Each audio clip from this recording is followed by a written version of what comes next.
Welcome to the Learning Pines YouTube. We hope this video helps. In this video, I will show how to make beer batter chicken updated. Start by patting chicken dry, seasoning both sides, and chilling while you mix a crisp beer batter using 1 cup flour, 1 TSB salt, and 12 Oz beer.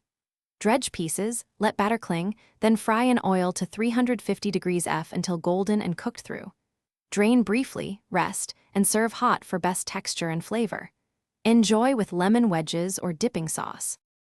Keep batter cold and aerated for extra crispness, and avoid overmixing to prevent gluten development. Use a lager or pale ale for mild flavor, and adjust seasoning with salt and pepper.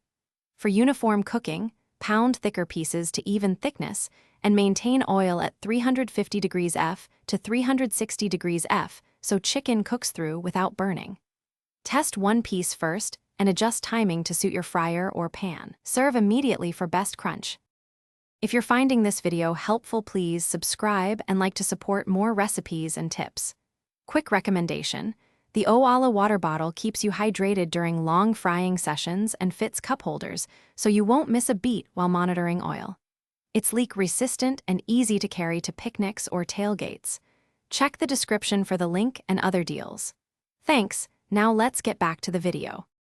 Try a beer batter with cornstarch for extra lightness, or add cayenne for heat and paprika for smoky depth.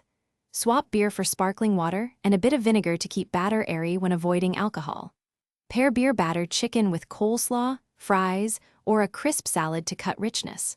For leftovers, reheat in a hot oven or air fryer to restore crispness without drying the meat. Garnish with lemon for brightness.